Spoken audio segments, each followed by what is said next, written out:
سر پہلے بتائیں گے یہ بیک گراؤنڈ کیا ہے گرفتاری کا یہ کیا اطلاع ملی تھی جس میں چھاپا مارا گیا، کیا یہ کس طرح یہ گرفتاری عمل میں آئی؟ گرفتار تو ہو گئی ہیں اور یقیناً اس پہ سندھ پولیس اور انٹیلیجنس ایجنسیز کا اس میں ورک آؤٹ ہے اور انہوں نے ہی گرفتار کیا ہے۔ کوئی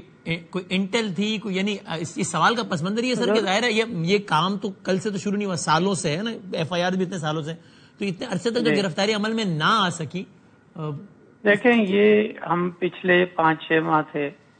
نارکوٹکس پر کام کر رہے ہیں، مختلف قسم کے گینگز ہیں، صرف ایک پنکی نہیں ہے، اور بھی بہت سے گینگز ہیں جو کہ پورے پاکستان میں آپریٹ کر رہے ہیں اور الٹیمیٹ ان کا ڈیسٹینیشن کراچی ہوتا ہے۔ اور ویسے سر اس کی کیا وجہ ہے کہ الٹیمیٹ ڈیسٹینیشن کراچی ہوتا ہے؟ دیکھیں کراچی کاسموپولیٹن سٹی ہے، بہت بڑا سٹی ہے، آپ سمجھتے ہیں کہ، اور سی سٹی ہے، اس میں سی اور لینڈ کے حوالے سے بھی دیکھیں کہ ایران کے بھی بارڈر ہے، تو ہمارے افغانستان کو بھی یہاں سے روٹ جا رہا ہوتا ہے، بلوچستان ویسے ہی ہے، اور تو اس لیے یہ آماج گاہ ہوتی ہے جو کہ اسمگلنگ وغیرہ کے جو بھی ایلیمنٹس ہیں یہاں سے ہی الٹیمیٹلی جا رہے ہوتے ہیں، تو یہ روٹ کاز ہے ایکچولی، اور کراچی میں چھپنا بہت آسان ہے، بہت بڑا شہر ہے۔ یہ آج جس طریقے سے پیشی ہوئی، آپ نے کہا یہ جو پولیس اہلکار اس طرح پروٹوکول دے رہے تھے ان کی ہم گرفتاری عمل میں لائیں گے، ہو گئی گرفتاری؟ اس میں دیکھیں ابھی تک جو افسر ہیں امیڈیٹ جن نے جو ایس ایچ او ہیں اس ایریا کے، آئی او ہیں، اور جو یہ افسر ہیں ان کو معطل کیا ہے، اور جے آئی ٹی میں بنا رہا ہوں اس پہ، اور جے آئی ٹی میں یہ دیکھنا ہے کہ کس لیول پر بنائی جائے۔ اس میں یقیناً ایڈیشنل آئی جی کراچی کو ڈالوں گا، اس کے ساتھ کوئی انٹیلیجنس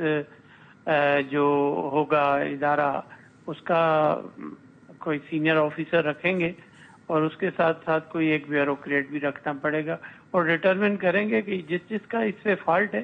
اس کے خلاف کارروائی بھی ہوگی اور اریسٹ بھی ہوں گے، اور ان کے خلاف یقیناً پرچہ بھی دیں گے ہم۔ کوئی ٹائم فریم دیں گے اس جے آئی ٹی کا کہ اتنے عرصے میں اپنی تحقیقات مکمل کرے، تاکہ یہ نہ ہو کہ بس چلتا ہی رہے؟ یہ کوئی بڑا ہارڈ اینڈ فاسٹ رول ہے ہی نہیں، اور کل یہ اطلاع ہوئی کہ یہ اریسٹ ہو گئی ہے، تو اس کو فوراً اب یہ بھی دیکھنا ہے کہ جو پولیس پیپرز بنے ہوں گے ریمانڈ کے لیے وہ کتنے مضبوط تھے، اس میں آئی او نے کیا کردار ادا کیا ہے اور کورٹ کا کیا کردار ہے اس میں، اور آپ اگر اس میں سمجھیں کہ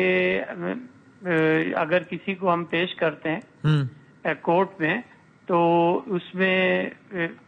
کسی بھی لیول کا اگر کوئی کاغذ وہ ہمارا بیلیبل افینس ہوتا ہے تو اس میں تو چلو ریمانڈ پولیس نہیں ملتا ہے، لیکن نان بیلیبل افینس میں 24 گھنٹے کا تو ریمانڈ ملنا چاہیے۔ وہ کیوں نہیں ملا یہ محرکات دیکھنے پڑیں گے۔ اور ایک اور بات میں آپ کو بتا دوں کہ اس پنکی کے خلاف کوئی ایک کیس نہیں ہے، اور بھی کیسز ہیں، اس میں اے این ایف کے بھی کیسز ہیں، اینٹی نارکوٹکس ڈپارٹمنٹ کے بھی کیسز ہیں، اور یہاں شہر کے بھی کچھ ایف آئی آر ہیں جو کہ ابھی تک مجھے معلوم ہوا ہے وہ بھی کٹی ہوئی ہیں ان کے خلاف پریویس، تو یہ سب میں ہی ان کا ریمانڈ لیا جائے گا اور گائے بگائے